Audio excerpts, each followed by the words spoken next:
Massimo Pigliucci, it's good to see you. Good to see you, my friend. What's up? What's up? What isn't up, right? Nearing the end of the semester. Yeah. I've got so much grading to do. I'm like can drown in it. You seem to be growing a beard. Yes, that's true. You know, as Epictetus said, every philosopher should have a beard. Of course, that's problematic these days because there is a lot of, variety of philosophers, some of whom cannot grow a beard. But That's right. That's right. Well, worst comes to worst, you can become a rabbi. Good point. So I want to welcome everybody in the Sophia audience, Blogging Heads TV, meaningoflife.tv. I am, of course, Daniel Kaufman, professor of philosophy at Missouri State. And this is my partner in crime, Massimo Pigliucci, who is the K.D. Irani professor of philosophy at the City College of the City University of New York, also author of How to Be a Stoic, which is an international bestseller. Am I right? Or international smash, at least? It's an international bestseller. I think you can say that. Yeah, it is. I can actually say that. You can actually say that. That's freaking awesome. Okay. Surprising, but yes, awesome. So today we are going to talk about issues that arise in the philosophy of action. And what we're going to talk about is related to something that came up in our discussion of Wilfrid Sellars. Right. But we're going to sort of focus in on this one element as opposed to it being simply an element in a larger discussion, because this is something that really lately has been preoccupying me quite a lot. And so I want to sort of, I have sort of ideas about this. I wrote an essay on it that I know you've read and have thoughts on. But I do really still want to do this the way we always do, and that is with me asking you for your views on it, and then my views can come out in the discussion. Sounds good. So just to sort of, for the audience's sake, just to give a general, what we're going to be talking about is the question of actions, and to what extent actions are something that we can come to understand through the natural sciences. And in this case, it's going to be mostly biology and its various extensions in neuroscience, or whether we should think of actions as a fundamentally different sort of thing, as not particularly amenable to scientific investigation. And so I sort of want to start out by asking you, both as a philosopher and a biologist, how do you even think of what an action, as opposed to, say, a set of motor movements? So, I can do this, and I can describe this as a series of motor movements, but I can also say that I'm asking a question if I'm sitting in a classroom. Right. Now, let's say asking a question is an action. Right. How do you understand the relationship between the action on the one hand and the actual physical motor movement on the other? How do you like to think of this? Yeah, I'm actually surprised that, as you point out in your article, which I'm assuming is going to be linked from this episode, I'm kind of surprised that, as you point out correctly, the very clear trend in analytic philosophy has been to go toward naturalistic explanations of human actions, or more strongly toward a reduction of explanations of human actions to biology, physics, and so on and so forth, where basically reasons become causes in the natural science term, meaning of the term, because that doesn't make any sense to me as a biologist. So let's take your example, right? So if I raise my hand, that's clearly an action. That's described as an action. That's easily describable as an action. It can be, obviously, it has a physical and biological component, because I can give you a whole description of what's going on inside my muscles, inside my brain to cause that action, et cetera, right? The raising of my hand. That tells me absolutely nothing about why I raise my hand. Did I raise it because I want to go to the bathroom? Did I raise it because I want to ask a question? Did I raise it because whatever other cultural context or is you may think of. So it seems to me that the biology and the physics completely underdetermine the reasons for my actions. And that to me means that there is something missing in the description, in the natural biological, physical description of that action. So what do you think is missing? What do you think is missing? Well, what is missing is, I would think, what is obvious, which is biology gives me no access, in physics even less, to what my reasons for raising my hand are. And reasons, of course, are the result of voluntary reflection on certain on what's going on. Like in my environment right now, somebody said something, and let's say we're in a seminar, and therefore I think about what he said, what the speaker said, and I want to raise my hand in order to ask a question. There is nothing in biology that actually tells me that is the case, as opposed to, again, the same exact physical and biological situation in which, however, I'm raising my hand simply because I want to go to the bathroom. So what it's missing there is an analysis at the level of human reasons. Now, it's true, of course, as much modern psychology tells us, and much modern cognitive science tells us, that I could be wrong, in fact, about my own reasons. Right? I mean, I'm not saying that I have completely transparent sort of Cartesian access to my own motivations and reasons. I could be mistaken about why I'm raising my hand. So I am not making the naive argument that because it's my actions and my reason that I'm perfectly aware of what's going on and I know exactly what I'm doing. I may not. There's very good evidence that shows that under certain conditions we actually don't. We're not aware of our reasons. But still, there are reasons why we're doing things. Right. When people typically are, make the point about that we're not always correct about our reasons or even clear about what they are, the point is not that there aren't any reasons. It's merely that the reasons are either subconscious or unconscious, or that one is in some way self-deluded, et cetera. But there still are reasons. Exactly.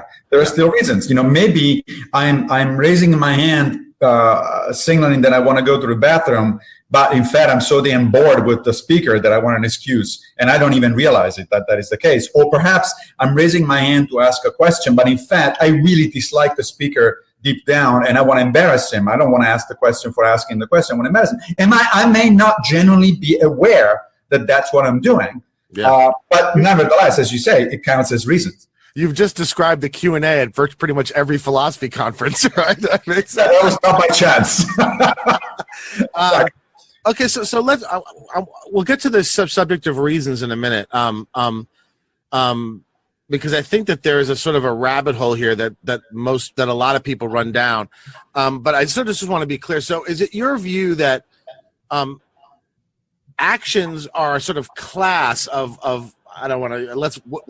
are a class that always involve reasons, that one always acts for a reason, and that at least that's one thing that one way in which to distinguish an action from a mere motor movement is that an action is done for a reason. Right. The mere motor movement is done because of various efficient causes that occur at the physical and neurological levels. Right. I mean, at least if we're talking about voluntary actions, right? So when I try to make my point in a different context to my students is I bring up this idea of either I'm raising my arm or somebody's forcefully raising my arm, right? If somebody's forcefully raising my arm, that's not a voluntary action on my part. And the explanation has to do with the physics of leverage on the one hand and his motivations for raising my arm. But if I'm raising my arm, then I obviously have reasons to do so. Now, true, those reasons are implemented by way of biological effects, because I have to, my brain has to send the signals to my muscles, and my muscles have to react accordingly, and that's how my arm gets raised. So it's not that the biology is irrelevant to it.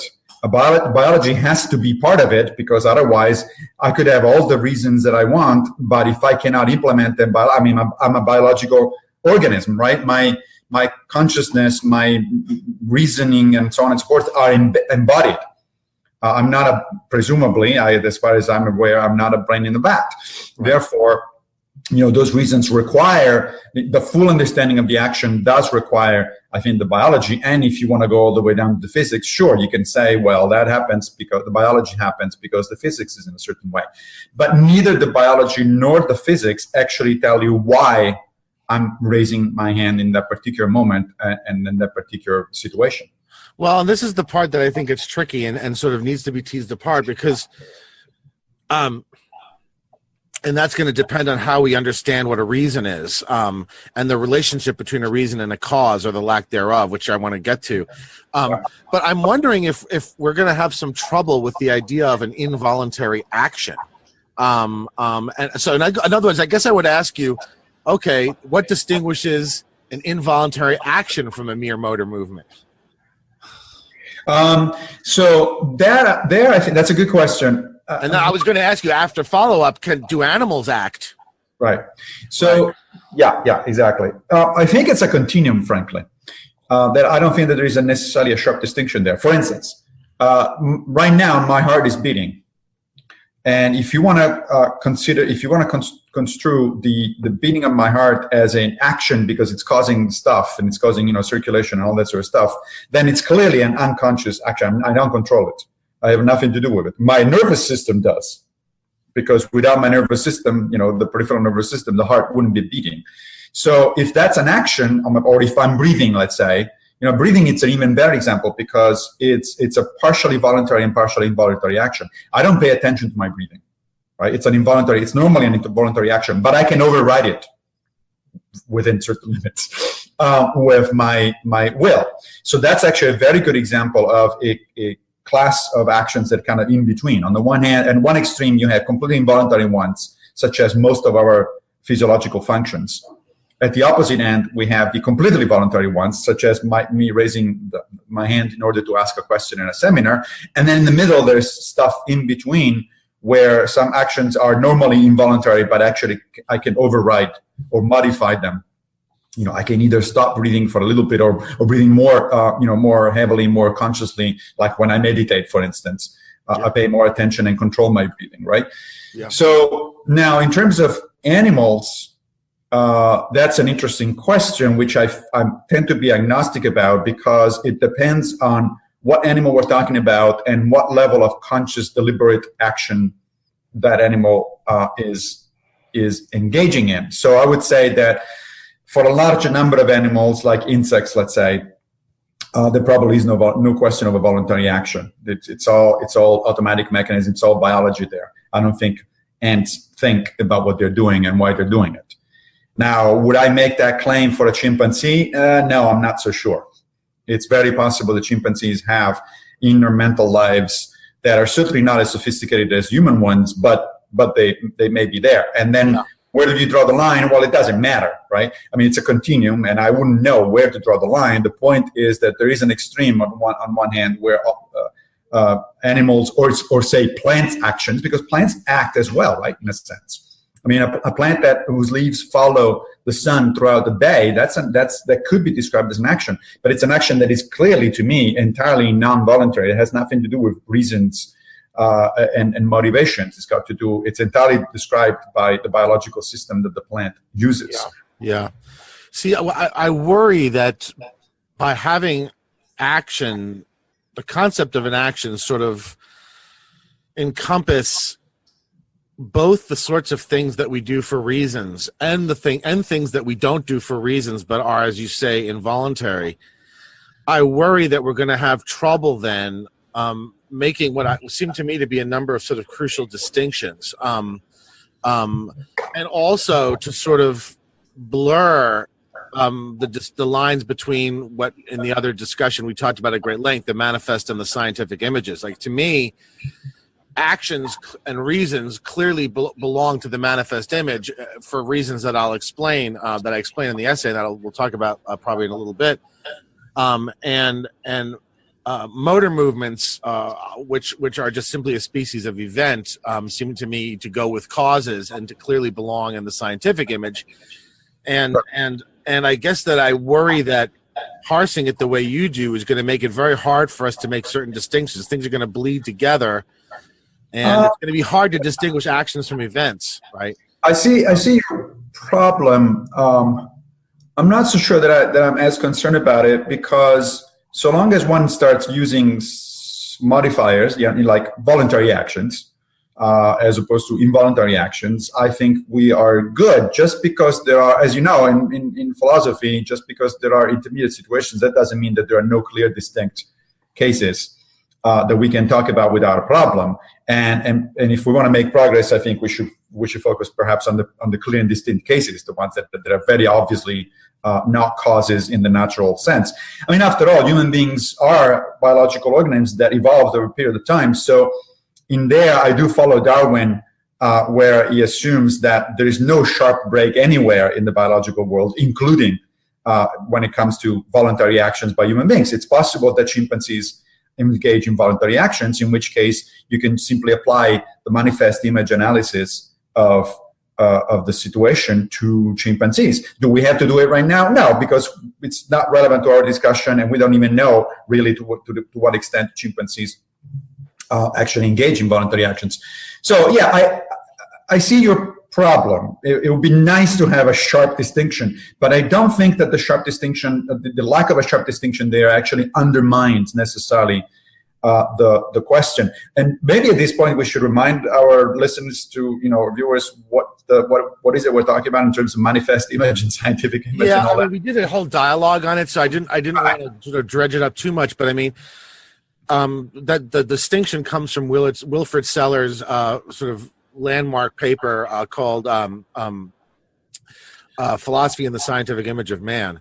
And there Sellers distinguishes between sort of, we could call, let's say, two frames of reference from which we look at through which we look at the world. One is the scientific image, as he calls it, and that's the world that's presented to us through natural science. And then there's the manifest image, which is the world, and this is harder to summarize in a pithy formula, but it's sort of the world as it is, including people and what Sellers calls the space of reasons, calling people their reasons, the things they create by virtue of those reasons, which are social and political and moral institutions, sort of way, forms of life. And he thinks that that the two are very different, and that one cannot be reduced to the other, and that really, in order to have a total picture of the world, because the world does include people and the things that they make, that you have to kind of take a stereoscopic vision and look at the world through both lenses sort of superimposed on each other. Yes. That's the distinction we're talking about. Right. And that's precisely why I think the existence of intermediate cases doesn't really create a problem for that vision. So as you know, we discussed in the other dialogue, but let's go back to it for just a second. As you know, after Sellers had a number of influential students, and they went in kind of two different directions, right? The so-called right-wing Sellersians, like the Churchlands, for instance, decided to go eliminativist. They decided that basically the manifest image should be reduced ideally to the scientific image, that what we think of as reasons, prescriptions, and things like that are just illusions in a sense, right? And then the left-wing Sellersians, such as Rorty, for instance, went kind of the opposite way and argued for a very strong demarcation between the two images, and the two have pretty much nothing or little to do with each other. I think that, so I tend to be, to my own surprise, I tend to be more sympathetic to Rorty than the Churchlands. And I say to my own surprise because, of course, I come to this as a biologist and as a philosopher of science. So it's like you would think that I would be naturally inclined to go the eliminativist way, not the other way.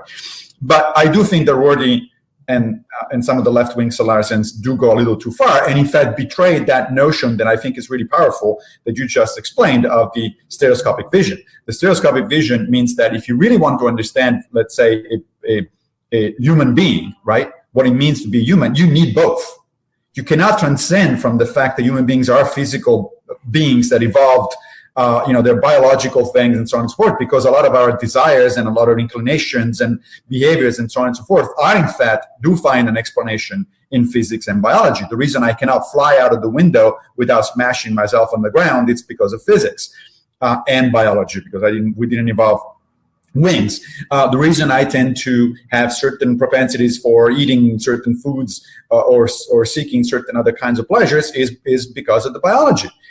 But those things do not explain even remotely the full of the human experience. You do need reasons, motivations, prescriptions values and all that sort of stuff, which are simply not coming out either of the physics nor of the biology. They're not there. That's why I find this notion of the stereoscopic vision very, very powerful. And of course, as you know, it applies to human beings and maybe, as we were saying earlier, to some other animals with complex behaviors. But for most of the rest of the world, we don't need that manifest image. The scientific image is perfectly fine when it comes to physics, all of physics. Yeah. It's perfectly fine when it comes to most of biology. I don't need any manifest image when it comes to plants. Except for, and I mean, I actually, to prepare for this discussion, I actually rewatched our Sellers. I actually used it in my class. I'm teaching philosophy of mind right now. And we're doing, the last unit is on psychological explanation and whether it should be considered a species of scientific explanation. And so we read the Churchlands, we read Fodor, and then we read Sellers at the end. Right. And so I had the students watch our dialogue on Sellers, so I watched it again. And as we did point out, though, I mean, there is one sense in which we do always need the manifest image, and that is that we always interpret what we discover in science. Yes. In terms of the manifest image, right? Which is why we employ so many metaphors when we talk about the results of science. As you said in the dialogue, if we didn't do that, then science would simply consist of statistics, right? Yeah. We wouldn't be telling a story, so to speak. Right. And as you know, that's absolutely correct. And in fact, that's one of the reasons why I tend to disagree with some of our colleagues, like, let's say, Alex Rosenberg at Duke University, who's an element of this, like Churchland. I mean, yes, yeah. And Alex has recently written a couple of articles. Actually, he's been interviewed, and maybe we should link to that as well. Recently, and then he's written a short article because he has published a new book about history, where he says that we should do away with narratives, that we are fooled in thinking that we understand motivations of that led to historical events, when in fact it's all, that's all a sort of construct, imaginary construct of our tendency to build narratives. It's all an illusion, and we should really look at the facts, the physical facts. Yeah. I looked at that and I said, what the hell? That takes everything that it's interesting and relevant about history out of the picture.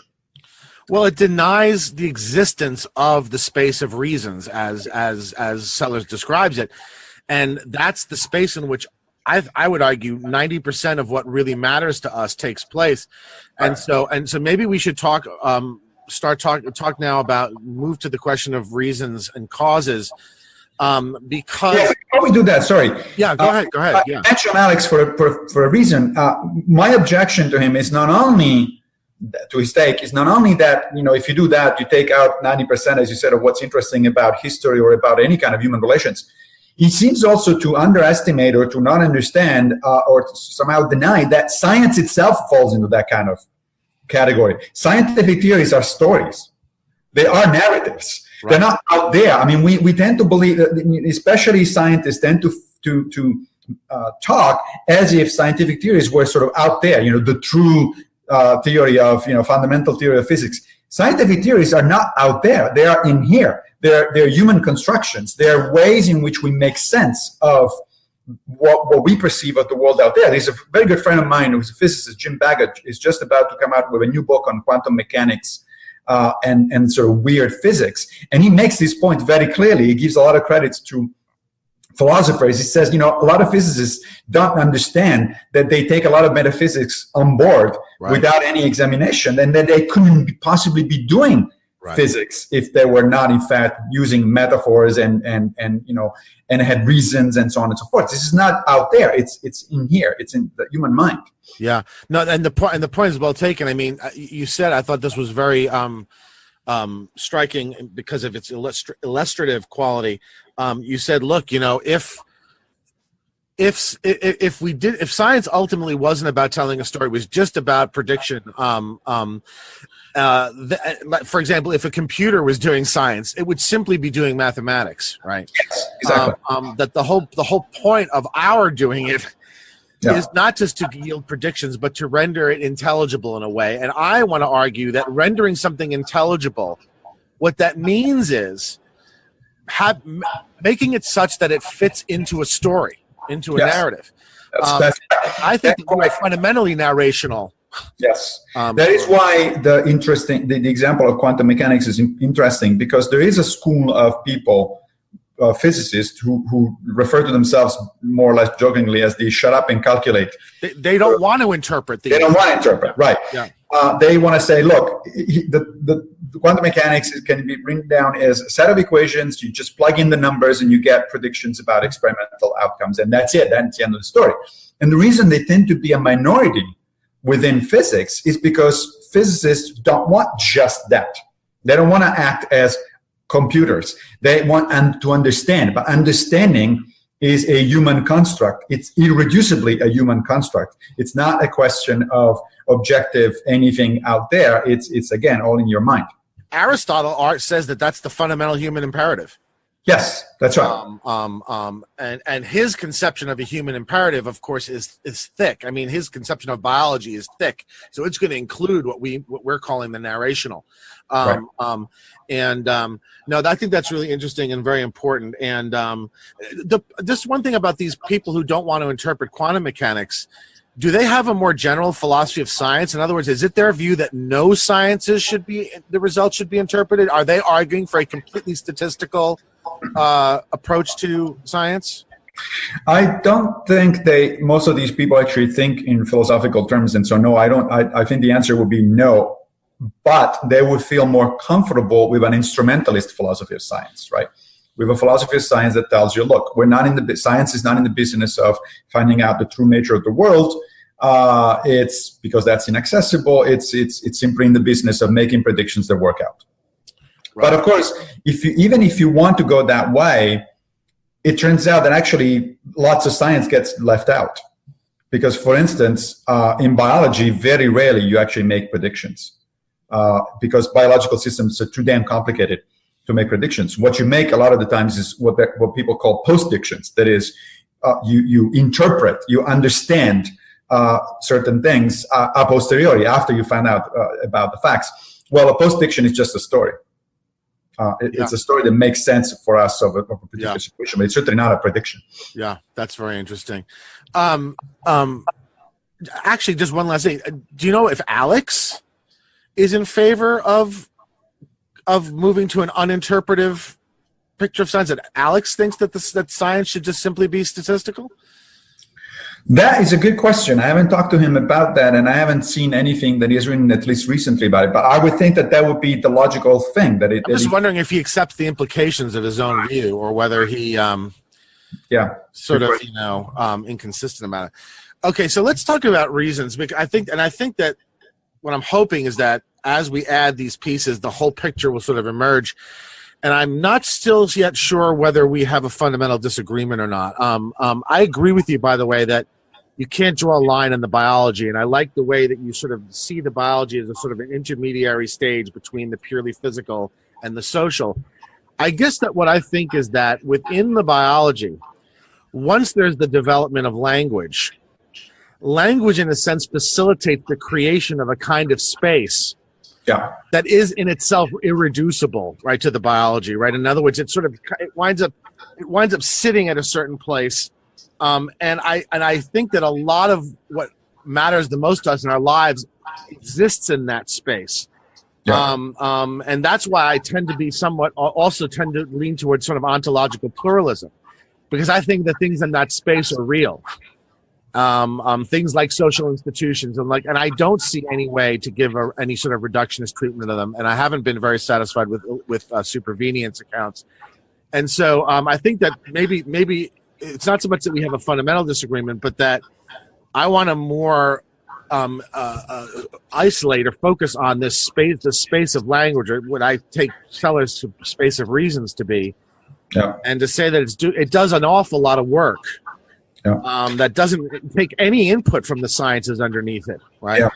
Well, so let's talk for a minute about this notion of sort of ontological pluralism, which I've become more and more sympathetic to, as you know, because we talked about this in the past in a couple of other episodes.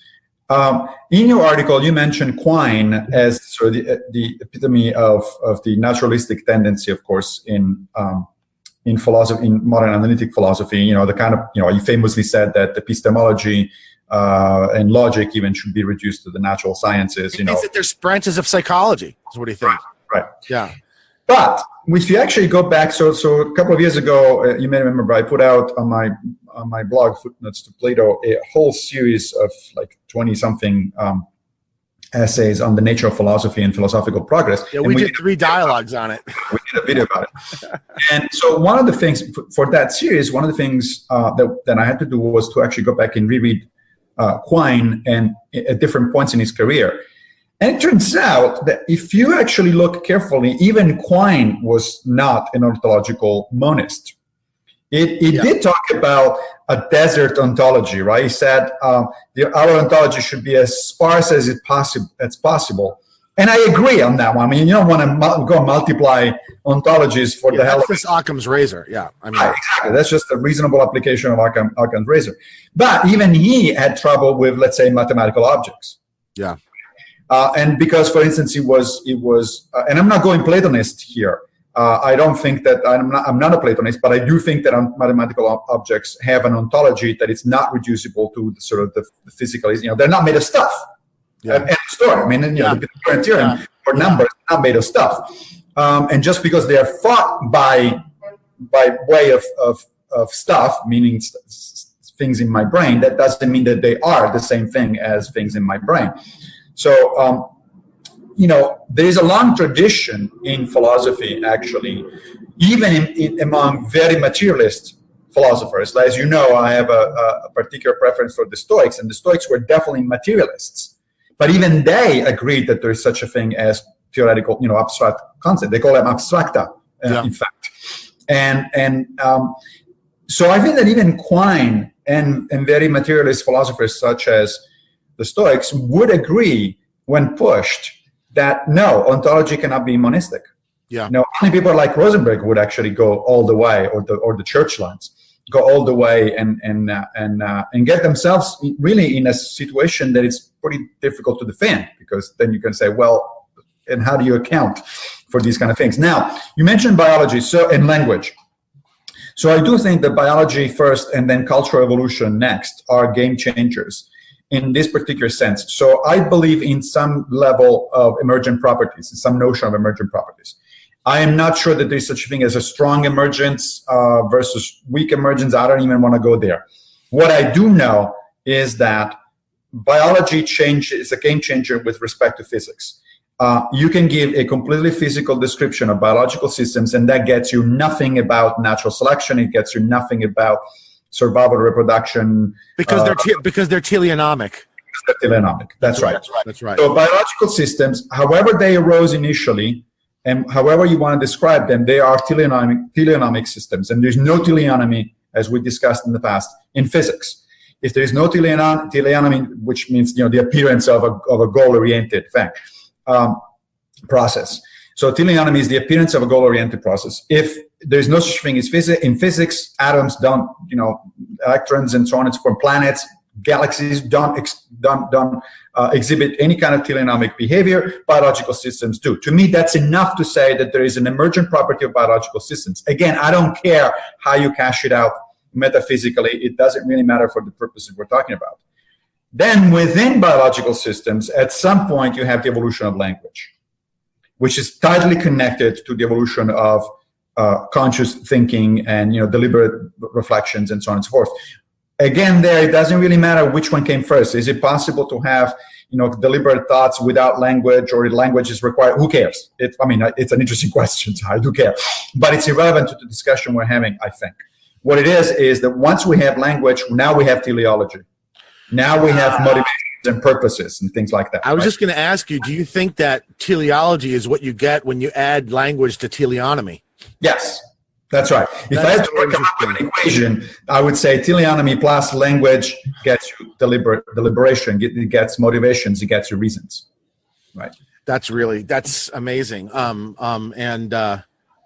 Gosh, if that can be cashed out in a way that's sort of rigorous way, I think that really would.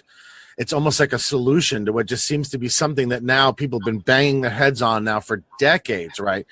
Think about the problem of intentionality, right? The problem, all these things that people are trying to figure out. Well, how can this be how can this physical substance have this property, right? And then you get all these. The only one thing I worry about, though, is that emergence is going to wind up being like supervenience. It's going to wind up being this kind of hand wavy. It's doing all the work, but nobody ever explains really what it means, right? That's why I wonder if it's possible to avoid the metaphysics of emergence, because otherwise it winds up being like supervenience. It seems kind of like a black box explanation or something, right? I mean, well, supervenience is one way in which people cash out the concept of emergence, right? They say, so that's weak emergence. That's like that's essentially saying that there are new things that happen when systems become complex or interact in a certain way, but that really is in principle reducible to the individual parts at the bottom of the system. Maybe not. I mean, it's funny to me that a lot of people make that statement as if if it were obviously self-evidently true. I don't think it is. There is reasonable disagreement there, but I think you're right. We should probably stay away from the very notion of emergence, because it is fraught in philosophy, and it gets you into all sorts of rabbit holes from which it's hard to get out and actually get anything accomplished. I think, however, we can all agree that whatever the metaphysical basis, biological systems introduce teleonomy. It's not found in physics, and language introduced teleology, which is not found in most other biological systems, and certainly it's not found in physics. And as far as I'm concerned, that's all you need in order to recover a meaningful distinction between the manifest image and the scientific image. Yeah, no, I agree with that, and I agree with you to a certain extent on the lack of need for metaphysics as well. And I mean, what my inclinations lately has been to give a purely what I call a defensive metaphysics, right? In other words, say the following. Say, look, the reason why people get all worked up about monism and pluralism ontologically is because they think that the pluralism is going to force them to accept sort of spooky entities. Right. And that's, in my view, simply a result of a very basic mistake. The fact that something is not material does not mean it's immaterial, right? And so the fact that a law or a country is not a material object does not mean it's a spiritual object, or does not mean it's a supernatural object. Moreover, I don't think it means even that it is mind independent. No, I don't think so either. No, I don't think so. That's why I mentioned Platonism before. I mean, when Quine had trouble with mathematical objects, he didn't have to go Platonist. In fact, he didn't go Platonist. But you don't have to go Platonist about it and say, oh, so these things are out there. No, they're not out there. They are generated by the human mind. Why? Well, because how do you make sense of that? Well, because the human mind is a game changer. In biological evolution. Now, there may be other minds out there. There could be a Martian mind, a Jupiterian mind, or whatever it is, and they may be doing something similar. But as far as we're concerned, the human mind is the only game changer of that sort in the universe, known to us in the universe. And no, it doesn't mean we make up those constructs. These are constructs that come out of our own desires and thinking and so on and so forth. So that doesn't have to be spiritual, and it doesn't have to be mind independent. Yeah, that's why I like the idea of being a naturalist, but not a physicalist or not a materialist, right? In other words, there's the exception. Look, the natural world is the only thing there is. Yes. But the natural world gives rise to people. That's right. And exactly. People create worlds, we call them social realities. Exactly. Clearly exist. They're not unnatural, but they're not material in the sense that they're not describable in the language of material science, right? So I don't know if we mentioned this before. We may have. But this goes very nicely with a concept that was introduced a few years ago by Lee Smolin, who interestingly is a physicist, right? So Smolin is interested in fundamental physics. He's a critic of string theory. He thinks that contra current understanding in general relativity, time is actually a fundamental property of the universe, not an emergent one, and so on and so forth. Regardless of that, he wrote this really interesting book a few years ago where there's a chapter on mathematics.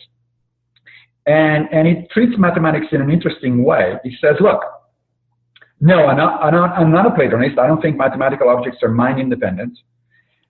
Also, however, they're not arbitrary inventions. They are inventions of the human mind, but they're not arbitrary. They are things that the human mind thinks puts into existence, basically. His term is evocation, evokes. It makes it, puts into existence, and then once it exists, it actually has objective properties. And so one of these examples is, the game of chess. So the game of chess, presumably, unless you're really hardcore Platonist, you don't think that the game of chess exists out there in a kind of a mind-independent way. We know the history of it, at least some of it. Right. It's a human creation, right? But once we agree as human beings on the rules of chess, then now there are actually mathematical theorems about chess that you can demonstrate, and that they are objectively true, and where you cannot possibly disagree with unless you don't understand chess or you don't understand mathematics. Right? So that's a very good example, I think. So this notion of evoking abstract notions, that yes, these notions do originate in the human mind, but once they originate, at least some of them actually have objective properties. And in that kind of objective sort of category, we may count reasons for doing certain things, and for instance, prescriptions in ethics. As the same thing. Facts about chess are really within the sphere of what we would broadly call institutional facts, right? I mean, exactly. And I do think that they are facts, and this is sort of why I kind of want to resist any sort of bleeding of the things that exist in the space of reasons, any bleeding of it into things that exist in the space of causes, let's call it, right? Because I worry that that's is very likely to result in category errors. But let's talk about causes then. Right. Yeah. Because so here's the thing. I mean, philosophers tend to throw around this thing about, it's causality, we need to reduce reasons to causes. But what the hell are causes to begin with? As you know, there's a broad history in philosophy about the concept of causality, beginning, of course, with David Hume, who didn't think that there is such a thing as causality. He thought that causality is essentially a human construct, that all you have out there is one thing happens and then another thing. There's this constant conjunction, and then everything else is a result of human expectation. Right. Now, I looked at the literature on causality recently. There's a really wonderful article in the Stanford Encyclopedia of Philosophy about causality. And again, to my surprise, because I didn't think I was going that way when I started looking at this thing, I actually think at this point that I'm a pluralist about causes. Well, you have to be, because you can't think that causes in biology are the same as causes in physics, because causes in biology are purposeful, right? I mean, That's right. Well, theonomic, right? They're theonomic. Yeah. Exactly. So the thing is, there are several different accounts of causality. And some of these accounts don't even take into due considerations all of physics, let me give you the obvious example. So one of the most popular accounts of causality is that causes are the result of interactions that leave physical quantities unaltered. A transfer of energy or momentum, things like that, right? So that when we say that the accident was caused by, the car accident was caused by another car getting into the wrong lane, what we're talking about here is a transfer of kinetic energy. So a transfer of energy. The energy is not lost; it just transformed. Great. But I can also meaningfully say that the reason my plant died is because I didn't water it. The cause for the death of my plant. This is perfectly meaningful, right? We understand what we're talking about, but that's a very obvious example that actually concerns the biological world, where I think that there's no transfer of invariant anything there. In fact, the plant died because I didn't water it. There's no water coming in. So it cannot be that kind of effects or results are not the result of a cause understood in the first sense, in the sense of a transfer of invaluable causal, physical quantities. So even if you stay outside of the human world, you already run into trouble. You already have to be a pluralist about this sort of stuff. Is there not, though? Don't you think, though, that at least sort of materialist philosophers? I can't speak about scientists, but materialist philosophers would subsume both of those examples that you gave under a more general rubric of an antecedent event that's sufficient for a subsequent event supporting certain counterfactual, supporting certain counterfactuals, right? In that case, they would both count as causes under that umbrella of a cause. But what I'm going to argue is that reasons and actions don't relate in that way. They don't relate as even under the umbrella of antecedent events sufficient for subsequent events under certain counterfactuals. That's right. I think you're right. But and I mean, we don't want to go too far into the discussion of causality. What do you think of that philosophical materialist conception of causes as basically sufficient conditions plus counterfactuals? Right. Right, but even that account, if you actually look at the literature on causality, that one also has objections and runs into trouble. For one thing, because it's often very difficult, if not impossible, to actually cash it out, because there are things like the same exact effect can be in fact caused by a number of different pathways that may or may not occur, and you may or may not have a sufficient epistemic access to them. It gets really complicated. Yeah. You have to have sort of ceteris paribus clauses to sort of, Right. Those ceteris paribus clauses are very convenient, but they really hide a lot of ignorance of what that's actually going on there. Yeah. And also, again, there seems to be intuitively an important difference between a cause understood as a physical interaction between things and a cause understood as the lack of action or the lack of a particular, condition. And then, of course, you're right that when you come to human reasons and motivations, that the whole account just falls apart. Yeah. So I think I come to believe that causality itself has to be a pluralist concept. Again, desert. I'm going for a desert here. I don't want to multiply, concepts of causality indefinitely just because, out of convenience. I do think that there may be a small number of accounts, but I am at this point pretty much convinced pluralist about it. Now, the question then I think you would raise is, well, should we count reasons human reasons as a particular type of cause or not? I can see it both ways. I mean, if I say I just got up and went to my refrigerator and got a beer, why did I do that? I can say, well, the reason for that is because I was thirsty and I knew that there was beer in the refrigerator. But you could also say, so the cause that, what brought you up from your chair and to the refrigerator is the fact that you were thirsty and you were aware of it. And you were aware of certain information, such as the existence of beer inside the refrigerator. Could you talk of it in terms of causality? I suppose you could, but so long as we understand that kind of causality has to be subscripted. It's not the same kind of causality that a biologist would talk about, and it's not the same kind of causality that a physicist will be talking about. It's not the kind of causality that gives us a good description of the car accident, for instance, or of interactions between particles. It's a completely different thing. For one reason, because I could overwrite myself, and I could think about, oh, I'm thirsty. Oh, I know that there is beer in the refrigerator, so I'm about to get up and go for it. And then I think, but beer is really not good for me. Perhaps I should keep my thirst for now, or just get out to the store and get some water because it's better for me. I mean, all of this is reasoning that I can hardly imagine being meaningfully reduced to a naturalistic interpretation. Sorry, natural science, not naturalistic. It's all naturalistic as we're Yeah. A natural science interpretation of it. Again, the natural science seems to underdetermine what's going on here. Sure, thirst is a biological process, for sure. It's a biological, thing, urge.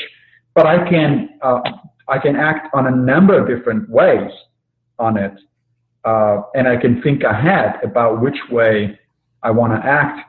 And that action might depend on a bunch of things that wouldn't make any sense in the description of a similar situation in an animal. If I ask you, oh, why did the gazelle went to go to the pond, and you say, well, because it was thirsty and knew that there was a pond there, that's it, end of story. You don't really need anything else. Yeah. But in but in terms of human beings, well, why did I pick that particular brand of beer? Or why did I decide that instead I want water? Well, because I have all sorts of notions about what's healthy for me, or I have, I'm responding to advertisements. All of that stuff has really no place into a biological explanation. It all has to do with reasons. Yeah, the case of the gazelle is interesting because it sort of highlights the point at which I don't know whether you and I come apart or not. I'm going to want to be inclined to say that way of describing the gazelle is to describe the gazelle as if it was a person. Now, the gazelle might be a person, in that it may have reasons for acting, and it may represent certain states of affairs in certain ways, which in my view, is essential to the idea of acting for reasons, which I'll mention in a minute. But if it doesn't, then it's simply engaged in motor movements that will have an entirely causal, in the scientific sense, causal explanation. I agree. In other words, the question for me, the key question with respect to when we're talking about reasons and actions, is what is my interest, right?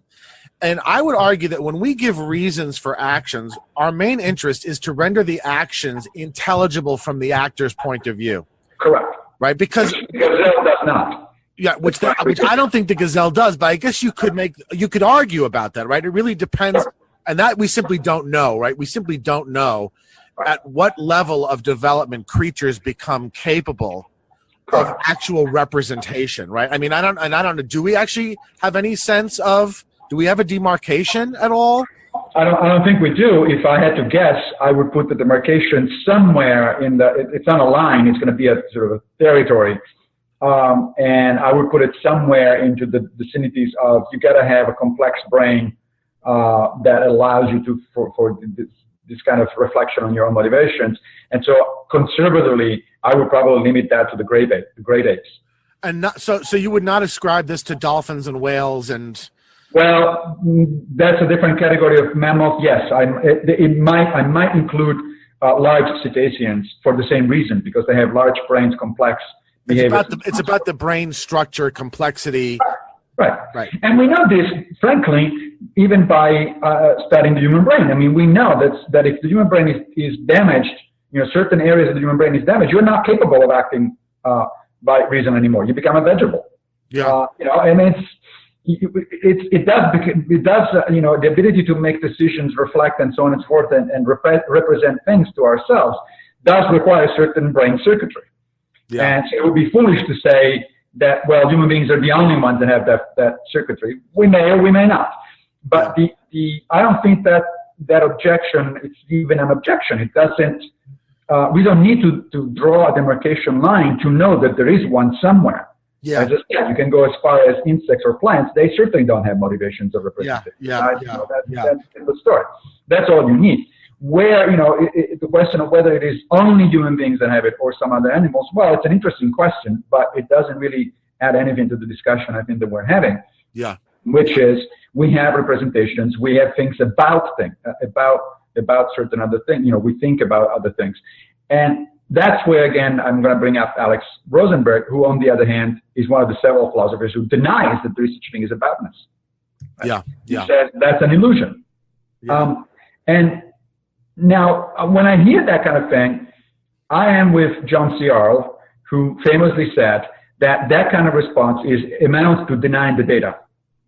Right? So, of course, I have thoughts about something. Right now, I'm thinking about Alex Rosenberg and his book that denies that there is aboutness. Obviously, I'm thinking about something, and my thoughts are referring to something. So the question is, how does that work?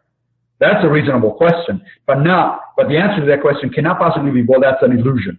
Right. There are no reasons, right? I mean, and presumably Alex Rosenberg, like everybody else, gives reasons for the things he does and wants to know the reasons why other people do things. I would think so, yes. So let's just for a second talk about reasons and causes specifically, and then I want to just get to the last thing, which is what impact, if any, does this have on the wonderful free will problem? Oh yeah. So just from my essay, the way I characterized a reason, I said what makes X a reason for doing something is that X is represented as a means to some other thing, Y that is represented as an end. Doing things for reasons then is always teleological. Which means that the explanations I give in terms of reasons are always going to be teleological in nature. If I assault someone, it's because I represent him as a menace. If I aid someone, it's because I represent him as deserving of assistance. I do both because I represent the relevant states of affairs where menaces are removed and thus those deserving assistance aided as goods. Yes. And I don't think you have, and this is why I sort of pushed a little bit on the involuntary, voluntary, but I think that we don't really disagree. We're just slicing things up differently that winds up being ultimately equivalent. I don't think you have actions without reasons. In your parlance, I don't think you have voluntary actions without reasons. Yes, that's right. I think that reasons don't primarily function to predict. And maybe this is, in a sense, getting to your point about the biological intermediary between physical causality and teleological causality. I think the primary purpose of reasons is to render behavior intelligible. Yeah. And by rendering them intelligible at the ground level, that means understanding them from the point of view of the actor. Right. Understanding them by way of his representations. Yeah. More generally, though, the purpose is to fit his behavior into a narrational picture. Yeah, that's right. I think that's correct. Now, that may lead to predictions. I mean, the famous notion of a theory of mind, which is another one of those things that Rosenberg denies actually exists. A theory of mind, presumably, meaning our capacity. I don't mean the philosophy of mind version of it necessarily. I just mean the general idea that that we evolve the capacity to understand and potentially predict other people's behaviors, right? That's clearly adaptive.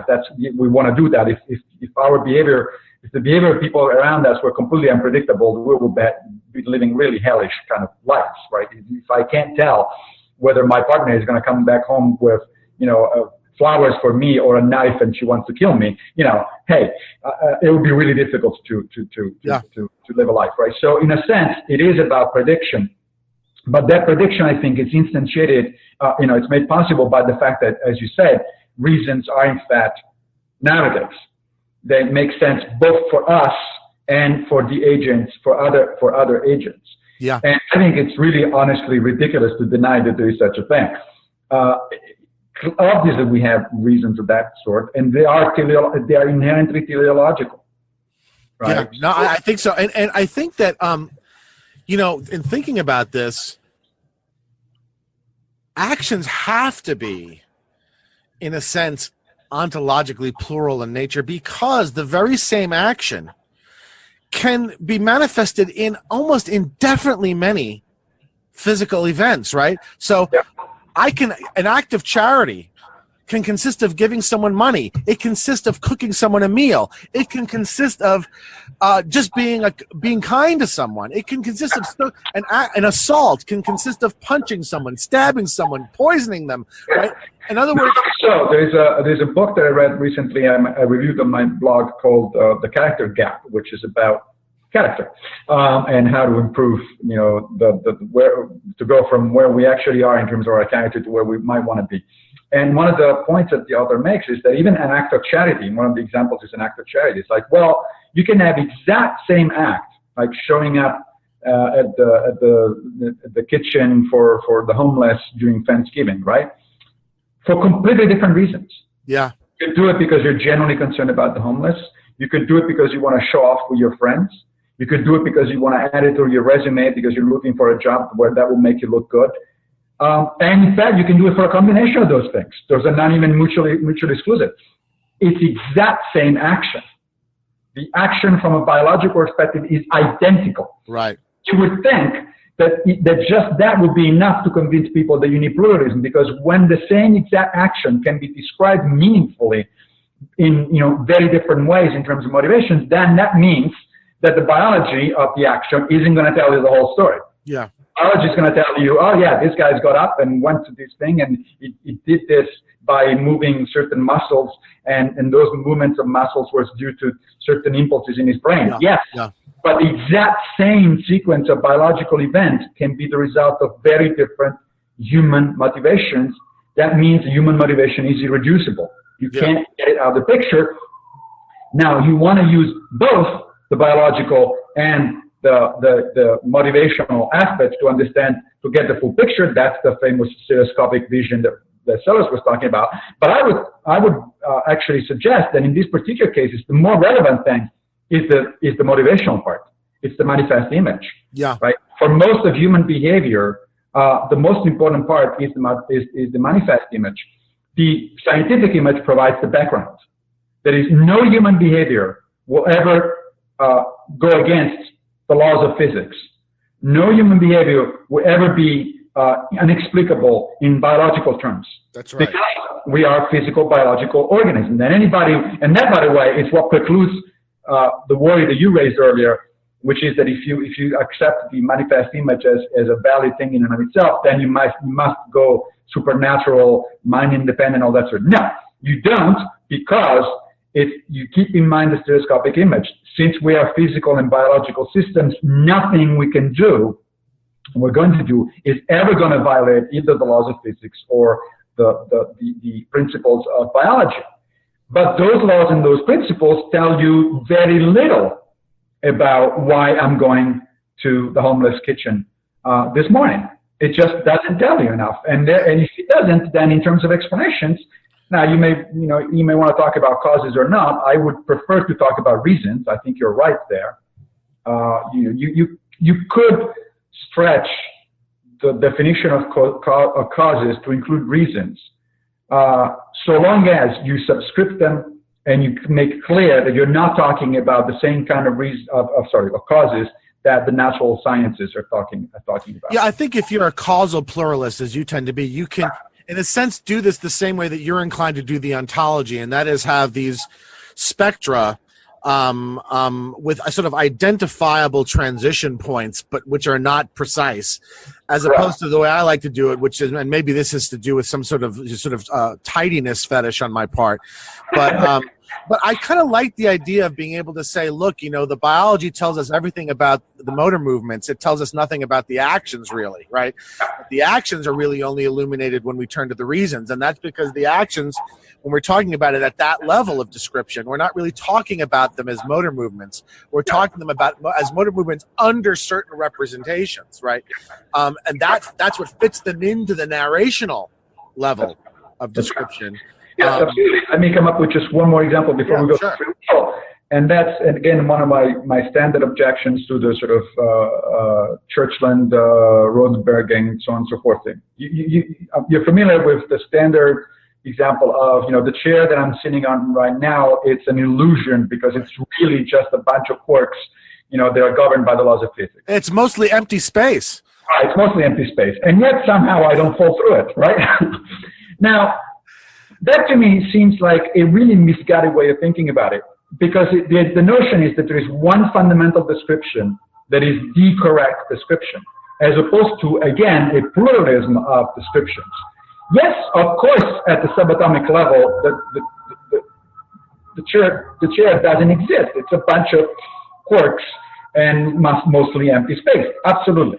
But that level of description is irrelevant, pretty much. You're not engaging with it at that level of description. No, it's entirely irrelevant. It doesn't help me to figure out how to sit on a chair. It does not help me to figure out which chair is more comfortable. It does not help me to figure out which chair should I buy at the store because I need one. And it certainly tells me nothing about the immense variety of chairs that human beings have come up with, and that you can buy at a store if you can afford them. So because that description doesn't tell you anything about all these other things, that to me seems to be an obvious indication that that description is incomplete. Yeah. Yeah. Therefore, it cannot be it may be more fundamental ontologically, yes, meaning that if you're going to go down to the bottom of things, yes, that's the bottom. But the bottom one doesn't mean the most relevant. Yeah. And I think that's the mistake. It's interesting. You can replicate this problem about ontology purely within the realm of material objects, right? You don't even have to go to biology to problematize this. You just have to talk about the level of description of the sort of macro versus the micro, right? To replicate. it's both true that the chair is a physical object with certain very clear physical characteristics at one level of description, and it is also true at a lower level of description that it is mostly empty space. It's both true that it's solid, even solid as hell, as evinced if I break it over your head, and it's also true of it that it's empty space, right? And that's because those terms are being used with different grammars, as Wittgenstein would call it. Right? And that's the same, I think, with the problem that you raised with causality and reasons, right? Yeah. So if you're using the word, if you're saying that reasons are causes, and you're using the vocabulary of the natural sciences, I think you're mistaken. But if you say reasons are causes, and by that I mean they are one of a number of types of causes, and they're specifically the kind of causes that apply to teleological systems such as human beings, fine, then I don't have a problem. Then call them causes. Yeah. I prefer to call them reasons. Yeah. Because it's more intuitive. Right? Yeah. But yeah, if you want to consider that a kind of cause, okay. Yeah. Yeah. So let's talk lastly about the free will problem. So in my view, I'm neither a determinist nor a libertarian nor a compatibilist, because I think that the free will problem is ill-formed, right? Yeah. Basically, the problem of determinism arises within the sphere of physical causality, right? Which means it arises at the level of human motor movement. But I don't think it applies to human action, right? In other words, because actions are not merely motor movements, and because reasons are not merely physical causes, I don't see how the deterministic properties of mechanistic causation have any effect whatsoever on whether I can do things for various reasons or not, right? And so I guess my argument is that the free will problem doesn't arise unless you incorrectly import notions of causality from the scientific image into the space of reasons that work in the manifest image. Now, do you disagree with that? I don't know. I'm not sure. There's something that makes me uncomfortable about that particular description, but you may be right. So let's think this thing through. I think of human reasons as the same the relationship between human reasons and sort of physical causes as the same relation that holds between describing or similar relation that holds in describing the chair as a physical object as opposed to a bunch of empty space. Meaning that those are two different levels of description. And here's I think is the crucial question in terms of free will. Do you think, even with your description, do you think that given the exact same circumstances, identical, in terms of not just physical circumstances, but also your understanding of the world, your motives for acting one way or the other, what you think about how the world works, all of that stuff, so the same exact situation, not just in terms of physical aspects of your brain and environment, but also in terms of your reasons and motivations. That under identical circumstances, you would be in fact be making the same choice. You'll be acting the same way. If you stipulate that all the reasons and their implications remain the same, then the answer is yes. But I don't see that. That's not what they mean by determinism, though. I thought that what they mean by determinism is this idea that causality, that physical causality, ultimately is bound by laws. Right. So here's what I try to do, and this may not work at all. Because I'm literally thinking on my butt. And my butt is on a chair who does not feel empty at all. You haven't fallen through it yet. So here's my reason. So the reason I asked you the question so I would agree with you that given that stipulation, yes, I would do the same thing. That to me excludes any kind of libertarian free will. Any kind of, free will is this thing floating out there in a vacuum. But it's not the deterministic physicalist account, because what it is, it's put together by a combination of two things, right? I stipulated that the physical aspects are exactly the same. I also stipulated that your reasons are exactly the same, right? So since we've agreed to be pluralist about causality, basically what I just stipulated is that the natural science causes are the same, and the reason philological causes are the same.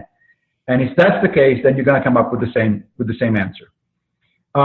In that sense, I think it's misleading to even talk about free will, right? I don't like the term because the question, it begs the question of, what do you mean by free? Yeah, I agree with you. I don't think there is any free will, and I don't think there's a problem. I think there is agency, and all that agency consists of is the fact that we can do things for reasons, right? That we can do things for reasons of our own, and that we can do, and that those reasons can change. We can decide to do something for one reason, or decide to do something for another reason. And I guess what I just don't see is how the deterministic nature of physical causality impinges upon that. And that's because I don't think at that level of description we're talking within the space of physical causality. We're talking in a logical space, not a causal space. Right. So I think that the physical causality constrains our choices. It's right. What reasons it's even possible to have are going to be somewhat constrained. That's it. But I didn't think that that's what people mean by determinism. I thought that they mean that, well, because billiard balls have to hit each other and move, that ultimately, those same laws govern all of our Right. That's right. And that's a fundamental distinction, I think, between us at this point, I can say safely, and the Churchland and Rosenbergs of the world, meaning that we think that actually, given the same exact, physical environment and biological stuff, etc., we can in fact have different reasons at different times and think through things in different ways. Does that amount to free will? No, I think that's a misleading way of looking at it, because as soon as you introduce the word free, then you say, well, free from what? Yeah, it implies something much stronger than what seems to me is actually the case and is really actually meant. I don't think that when people say that they did something for a reason and then maybe they changed their mind and did something else for a different reason, that what they mean is that in some sense they're completely, totally unconstrained by any sort of considerations or conditions, right? That's not what anybody means when they say. I don't think so. They acted, right? That's right. That's why I think that the most productive way to get out of the free will debate is to drop the word term free will, and use what, incidentally, not because I want to go back to the Stoics, but that's what the word that the Stoics used, and it is the same word that modern psychologists use. Volition. Yeah. The ancient word the Greek word was proheiresis, but it translates as volition. So the ability to make decisions.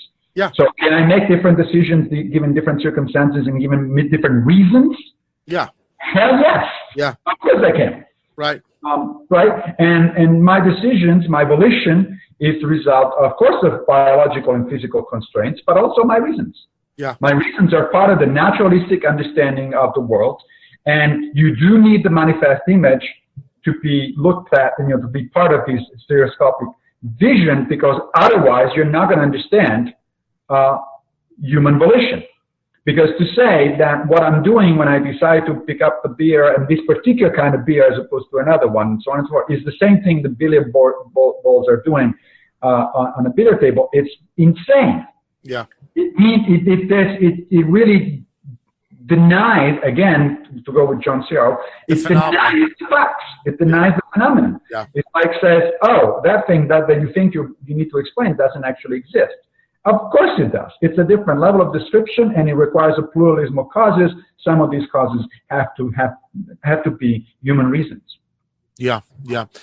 This is really interesting, and it fascinates me that, the way that we wind up not really disagreeing very much, but it fascinates me the different ways that we frame. Right. And that's because I think it's because of your science background and my lack of one, right? I'm coming purely out of philosophy, and I find it really, really useful to sort of get this other way of really coming to the same view, but drawing lines in different places. And I guess one of the things, just leaving off as we close off, I actually think something you said earlier is going to wind up mattering a lot, and that is how teleology comes out of teleonomy. And I'm wondering, just speculating, is this ultimately going to be a biological story or a philosophical one? In other words, is this going to be a story that we're only going to be able to tell in reverse? In other words, from the teleological standpoint, or are we ever going to have a biological account that's going to explain why out of teleonomic systems get I don't know. Narrational beings that occupy narrational spaces, right? I don't know, but I can tell you one thing. I've been thinking about running on a blog post about this problem by presenting it as analogous to a completely different problem that nobody would have raised the same kind of objections to. So you just said we don't know how the transition between teleonomy and teleology happened, and that of course has kept not only a lot of biologists busy, but a lot of philosophers of mind, because how is it possible that a chunk of matter produces thoughts about something and so on and so forth? Well, to me, as a biologist, that's exactly the same problem. Well, it's a very analogous problem to the question of the origin of life, which, if you think about it in terms of the terminology we just used, is the question of how do we go from a non-teleonomic system to a teleonomy, from pure materiality to teleonomy. And the answer is nobody knows. There's plenty of speculations out there. There's lots of ideas about the origin of life, but in fact, nobody knows. And I think nobody knows simply because the historical traces are not good enough. We don't have enough information. We may never know how that actually happened.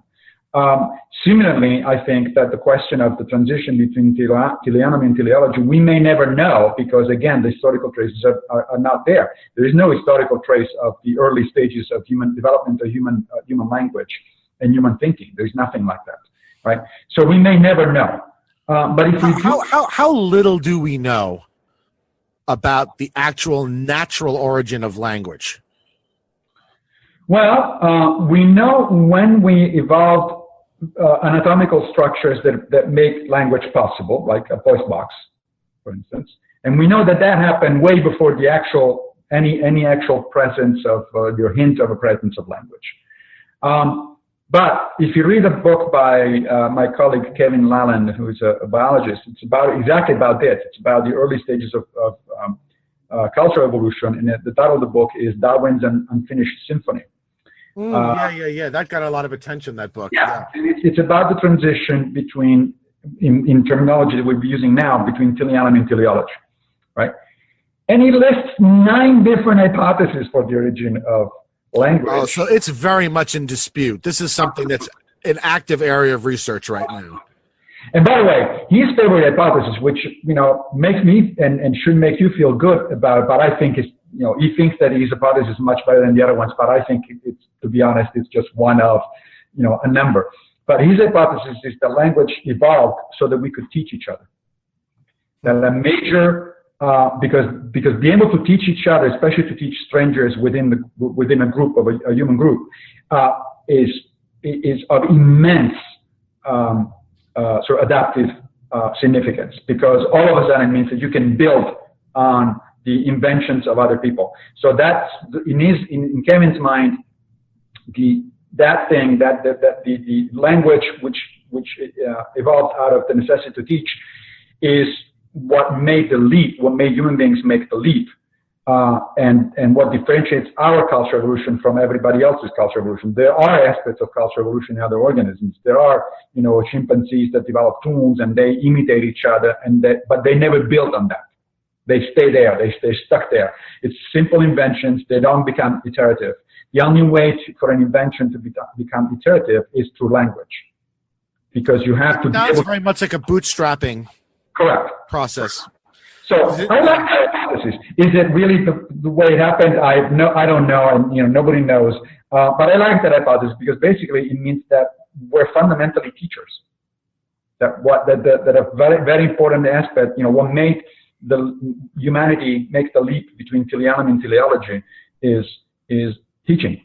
Yeah, and that's what creates the tremendous acceleration of development, right? I mean, once you have the transmission of traits, not just biologically, but within a generation, right, through language.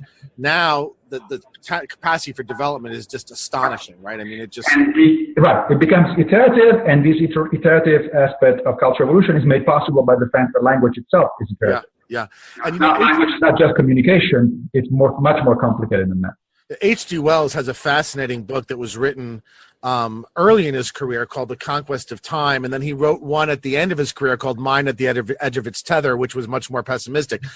But in the first one, Conquest of Time, he actually says that once you have cultural transmission, that human beings really are no longer natural in a certain sense, and they become artifactual, right?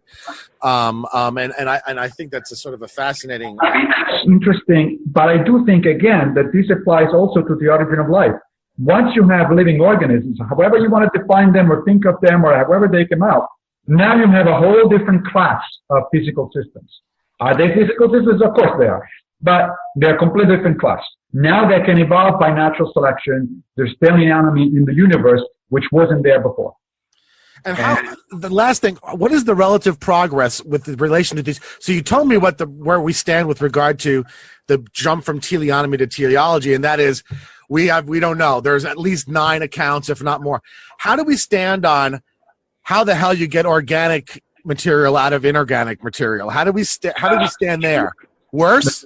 We have probably even worse. We have dozens of hypotheses about the origin of life. Now, some of them are more reasonable than others, but again, the facts on the ground dramatically underdetermine, unfortunately, our theories. So, the primordial soup, the primordial pizza, was it RNA first or proteins first? All of that stuff is it's out there. And yes, you will find very strong advocates of each one of these views, but in my mind, at least, we don't know. And there may be no way to know. Incidentally, there's another analogy there, and actually, now that I think of it, if we have a couple more minutes. Yeah, sure. Which is, a lot of people think that we might be able to solve the problem with the origin of life once we can replicate that origin under artificial conditions, right? And that's analogous, in a sense, to the notion to why so many people in philosophy mind are interested in artificial intelligence, right? The strong AI program came out of that particular notion. Well, if we want to understand human consciousness, maybe we should just replicate it in a machine. Then we'll figure it out, right? You and I did a dialogue on that. Yeah. The thing is, I don't think it's going to work because let's say that we are going to be successful one of these days. I doubt it, but we're going to be successful one of these days to actually originate life, have origin of life in a laboratory setting.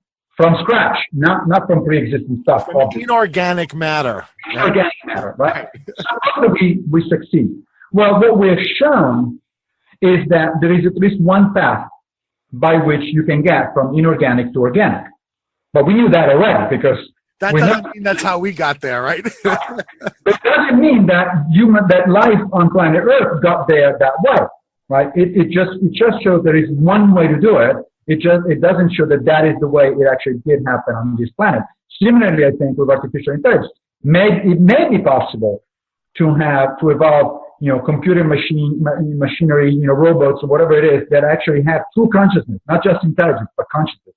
First person, experiences and things like that. It's possible. What do I know? But that doesn't necessarily tell us how we work. Because that's one way, presumably, of a number in which that transition can actually happen. And so, in a sense, this is almost a philosophy of science argument you're making. You're essentially saying, look, the notion that reverse engineering yields a certain kind of understanding is probably wrong, right? Right. That's right. Now, don't get me wrong. If we do get artificial intelligence or artificial life, that would be great. That would be, incredibly interesting from a scientific perspective.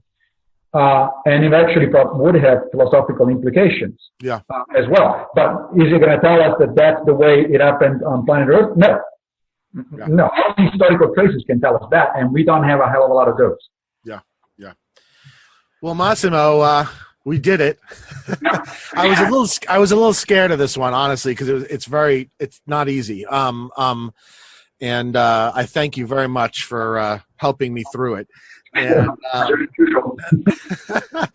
And what you want to give us a little news update on what you've been doing?